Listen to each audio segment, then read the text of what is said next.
Olá, meninos e meninas, eu sou Isabel e estamos aqui reta final de crase, tá? Só tem mais esse, hein? Então, nessa reta final de crase, vocês vão reparar que também não existe contradição em relação àquela primeira regra que nós já fizemos lá na parte 1 de crase, que é a junção de preposição com o artigo ou com o pronome demonstrativo ou com a primeira sílaba do aquele, do aquela, do aquilo e as famílias lá que ficam. Não existe contradição. Então agora eu quero chamar a atenção de vocês para os casos em que não acontece a crase.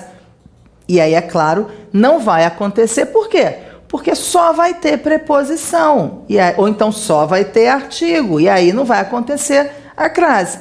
Então nada do que a gente está fazendo até agora implicou contradição. Tá legal? Então são só... Porque às vezes a gente pensa assim, não tem lógica nenhuma, tudo é uma maluquice. Não é, não.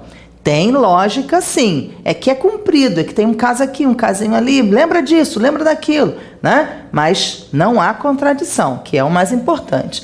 Então, os casos em que não acontece a crase, tá? O que eu separei para a aula de hoje. Então, olha... Antes dos pronomes relativos que, cuja, quem e dos pronomes em geral que não vêm acompanhados de artigo. Ora, se o pronome não vem acompanhado de artigo, como é que vai ter acento? Não pode. Aí você pensa assim, um pronome demonstrativo, né? Não faça isso a essa menina. Aí você pensa assim, bom, não faz isso. Quem não faz alguma coisa, não faz alguma coisa a alguém. Pede preposição, tá? Mas não faça isso a essa menina. Antes de essa, tem artigo? Aí como é que você pensa? Pega o essa menina, transforma em sujeito de frase. Essa menina é muito gentil. A gente usa artigo? A essa menina é muito gentil? Não.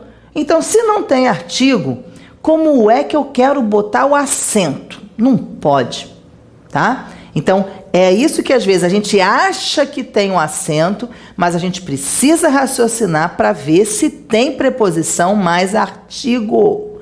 E antes dos pronomes que, cuja e quem, não tem artigo. Qual é o único pronome relativo que vem acompanhado de artigo?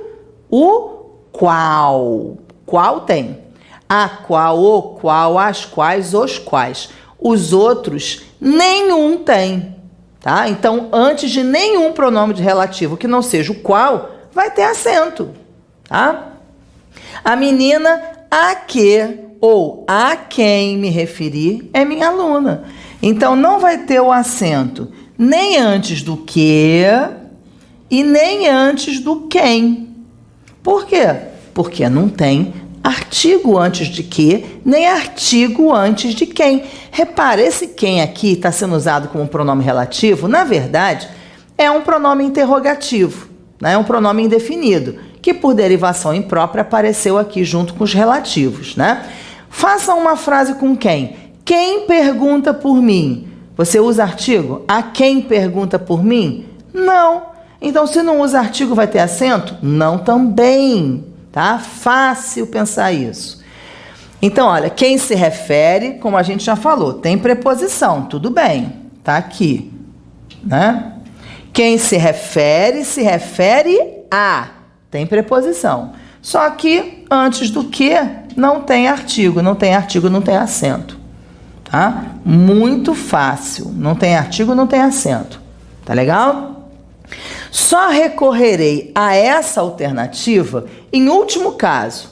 Então, quem recorre, recorre a. O verbo recorrer pede preposição a. Tudo bem, tá aqui a preposição. Antes de essa, de esta, tem artigo? Não. Pode ter acento? Não. Fácil, né? Não conte a ninguém o que só contei a ti. Ora, antes de ninguém tem artigo? Pensa. Ninguém veio à festa. Você usa com artigo? A ninguém veio à festa? Não. Se não tem artigo, pode ter acento? Não, né? Então, quem conta, conta alguma coisa a. Então, tem preposição. Mas tem artigo? Não. Então, não tem acento. Os pronomes oblíquos. Os pronomes oblíquos nunca vêm acompanhados de artigo. Nem os pronomes retos, né? Pronome reto e pronome oblíquo nunca vem acompanhado de artigo. Eu, tu, ele, nós, vós, eles. Faz uma frase com eu. Ah, eu é professora. Não tem, né? Sou, não tem artigo antes de pronome reto. Nem de pronome oblíquo. Pode ter acento aqui? Não. Agora, tem gente que acha que é bonito e coloca, mas tá errado, tá? Não tem artigo, só tem preposição. Uma maneira de vocês perceberem que só tem preposição é substituir por outra. Olha só, não conte para ninguém. Você diria, não conte para a ninguém? Não, você só usaria preposição para. Então, se só tem preposição, não tem artigo, não tem crase. O que só contei para ti não tem artigo, não tem crase, tá lá bonitinho, tá? Então, repararam? Não é uma questão é um caso especialíssimo que eu preciso decorar porque foge a qualquer lógica. Não, a lógica é a mesma. O verbo pede a preposição, mas os pronomes não pedem artigo. A maior parte dos pronomes não pede artigo. Então, não vai ter crase, tá? Antes desses pronomes. Antes de substantivos femininos tomados em sentido geral. Então, isso daqui é importante, porque isso aqui a gente precisa realmente prestar atenção, porque nos contextos esse sentido geral indefinido acaba sumindo. Então, existem substantivos que têm um sentido geral, ou seja, eles não estão definidos. E aí, se eles não estão definidos, eu não posso botar o artigo definido. É um caso em que a gente usaria o artigo uma. Mas aí, se para você dizer que é uma, é melhor não botar artigo nenhum, que já fica indefinido, né? E aí que repelem o artigo definido. Então, olhem só, coloquei até a fala do próprio Adriano da Gama Cury, que é autor de um livro chamado Ortografia, Pontuação e Crase, que também é muito usado como base, como bibliografia de concurso público. Aqui de um tempo para cá os concursos não divulgam mais bibliografia, né? Mas é muito comum usar o Adriano da Gama Cury e o Celso Cunha como base, como gramática tradicional. Tá? Esse livro Ortografia, Pontuação e Crase é apenas sobre isso, então ele é muito específico, por isso que ele é muito usado como referência. E aí eu tirei a fala dele, por isso que está entre aspas. Muitas vezes, por elegância de estilo, suprime-se o artigo definido uma, que poderia figurar antes do substantivo feminino, frequentemente antecedido de adjetivo. Então, é a fala dele. A gente deveria colocar o uma, mas por elegância de estilo, eu diria que por economia linguística, a gente não usa. E aí fica só a preposição ali, sem o artigo. E aí a gente às vezes tende a achar que tem um acento, mas não pode botar o acento, porque o artigo que entraria ali seria o artigo indefinido e não o artigo definido. Olha o exemplo. Foi submetido a operação muito delicada. Reparem que a gente tira esse uma daqui. Foi submetido a operação muito delicada. Essa palavra operação não tem um sentido geral? Ou ela está especificada? Foi uma operação de coração, foi uma operação de vesícula, foi uma operação de, sei lá, qualquer outra coisa, de pulmão. Foi? Está definida? Está especificada? Não. Então, a palavra operação aqui foi tomada em sentido geral, como está aqui. É uma operação qualquer, eu não sei qual é, mas é uma operação delicada. Eu sei que ela é delicada, mas não sei qual é. Então, isso aqui é o sentido o substantivo é tomado em sentido geral. É isso que significa dizer. Então, quando isso acontece, deveria vir escrito assim, ó. Foi submetido a uma operação muito delicada. Mas, como o próprio Adriano da Gama Cury diz, esse uma pode ser, por elegância de estilo, suprimido. E aí a gente teria, foi submetido à operação, ou seja, não vai ter artigo e, portanto, não vai ter acento, tá? Então, esse caso de crase, que também não contraria a regra geral, porque se o artigo é indefinido, não tem como acontecer crase, esse eu acho um dos mais difíceis, porque depende da interpretação, depende de vocês se darem conta de que aqui só tem substantivo, ele não está definido, ele está sendo tomado de maneira geral. E aí vocês precisam repor o uma. Então, se vocês puderem recolocar o artigo uma, é porque é indefinido, não tem acento. Tá legal? Olha aqui, o governo está procedendo a uma proveitosa desburocratização. Aí, tira-se uma, o governo está procedendo à proveitosa desburocratização.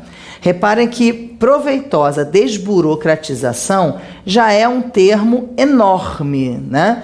Não está definido. Desburocratização em relação a quê? Não está dito, né? Então, o substantivo está sendo tomado em sentido geral, de maneira indeterminada. Não vai ter o acento, o artigo definido e, portanto, não vai ter o acento. O artigo que deveria ter sido usado aqui e não foi é o uma. Então, a gente repõe para ter certeza que não tem artigo, que não tem o acento. Suas palavras rudes devem-se a uma irritação passageira. Quer dizer, ele foi rude porque está irritado, mas isso é de coisa de passagem, né? Então, suas palavras rudes devem-se à irritação passageira, a uma irritação passageira. Reparem, tudo tomado de maneira geral. Então, não pode ter acento, tá? Então, pensem nisso. A irritação passageira, a tendência nossa é botar o acento, por quê? Porque irritação é feminino e a gente bota o acento. Mas tem que lembrar se o artigo é o definido que cabe aqui antes. Se for o indefinido, não tem acento. Ok? Agora a gente tem os substantivos femininos no plural, também com a ideia de indefinição, né? Ora, Maria tem aversão a festas. Tem artigo aí? Não. Por quê? Porque se tivesse o artigo, seria o artigo as, já que festas está no plural. E aí, a mais as, dá isso daqui, ó. Dá as, com acento. Então, aí sim, a mais as, dá as com acento. Agora, se eu só coloco o a, se eu só colocar o a, vai ter artigo? Claro que não. Esse a é só preposição, porque o artigo que acompanharia o nome no plural é o artigo as. Não tem o s, é porque só tem preposição. Pronto, tá aí.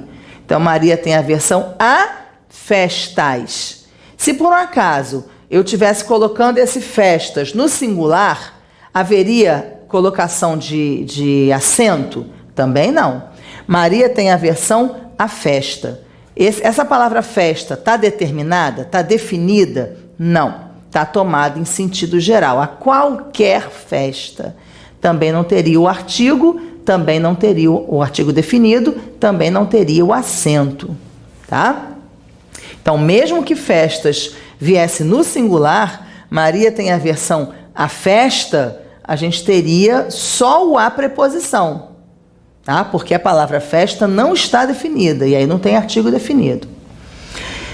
O outro aqui, entre substantivos iguais formando locução. Aí também isso é regra, né? Se a gente está fazendo uma locução, não vai ter artigo, né? Não é a cara, a cara, né? A gente tem aqui cara a cara. Esse a é só preposição. Esses as aqui, que juntam palavras iguais para formar uma locução, por exemplo, cara a cara, é uma locução de modo, né? Ele falou com o outro cara a cara, é como ele falou. Agora, dia a dia é uma locução adverbial de tempo, mas independente de ser de tempo ou de ser de modo, as locuções são formadas com palavras repetidas. E essas palavras repetidas são ligadas apenas por preposição. Então, frente a frente, gota a gota, passo a passo, de parte a parte, ou qualquer outra que vocês lembrem aí. É locução adverbial, normalmente elas são adverbiais, né? Locuções adverbiais, as palavras são iguais, o a é só preposição, então não vai ter acento nunca, tá? É só preposição, então não tem acento. Finalmente, a gente tem os verbos. Ora, pensem bem, pode ter artigo antes de verbo? Não, né? Pois é.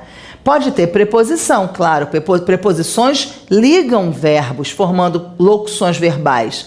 Agora, antes de verbo não tem artigo, artigo só se relaciona com substantivo. Então, pode ter acento antes de verbo? Nunca, nunca, tá? Então, olha só, comecei a fazer os exercícios. Estou ligando dois verbos, é só preposição, tá? Nunca vai ter aqui artigo antes de verbo. Continuou a ler os livros, mesma coisa, é só preposição, tá? Então, antes de verbo, não tem artigo. Por que, por exemplo, numa locução que é muito comum de usar, a partir de, algumas pessoas usam acento. A partir de 9 horas, né? Sei lá, os ingressos serão vendidos a partir de 9 horas. Aí a pessoa vê lá, a partir, bota o acento. Partir é verbo. Como é que pode ter acento antes de verbo? Não pode, não tem artigo antes de verbo. Então não pode ter acento antes de verbo. Seja na locução verbal, seja em outros tipos de locução, tá? Então antes de a partir, não tem acento, tá? Entrega a domicílio. Alguém pode botar artigo aí? Domicílio é palavra masculina.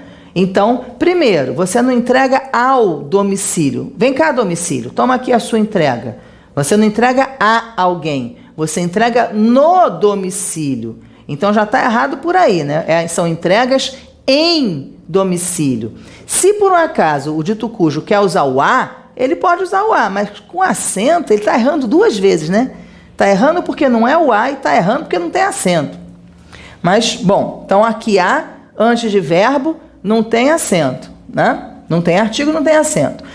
E, finalmente, depois de outras preposições, com exceção do até.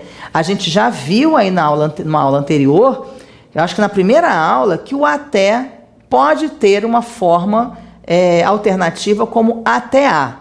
É a única preposição que admite essa forma alternativa com outra preposição a, só. Então, tirando o até, não existe outra preposição que possa acumular com a preposição a. Então, se eu tenho uma frase assim, espero você desde as 9 horas, eu estou te esperando aqui desde as 9 horas, esse as pode vir acentuado? Nunca. Ah, mas é com horas. Que com horas? Coisa nenhuma. Às 9 horas vai ter acento se for um adjunto adverbial. Ó, te espero às 9 horas. Aí eu tenho uma locução adverbial com núcleo feminino que é horas. Aí o as vai ter acento. Então, te espero, verbo, às 9, preposição a, mais o artigo às. Agora, espero você desde já é preposição. Então, vai ter outra preposição? Não. Se fosse o até, sim. Espero você até as 9 horas. Aí poderia ter o acento facultativo. Mas aqui não pode ter acento nenhum. Porque depois de desde, que já é preposição, não pode vir outra preposição a para poder fazer o acento. Então, esse as que está aqui é só artigo mesmo. Então, não pode ter preposição, não. Quer dizer, preposição a. E aí não vai ter artigo. Mesma coisa com após. Não esperarei após as 11 horas. Por que não pode ter o acento aqui? Porque não tem preposição a. Porque a preposição aqui já é o após. E aí, se já tem preposição após, não pode ter preposição a. Então, esse as aqui vai ser só artigo. E aí não tem acento. Tá legal? Bom, meninos, eu acho que deu pra gente cobrir bastante aí. Tem bastante caso aí para vocês pensarem, tá? Então, Então, quem ainda está na dúvida, assiste a aula outra vez. Manda brasa, vai estudar esse negócio de uma vez por todas e entender essa crase. Tá legal? Até a próxima.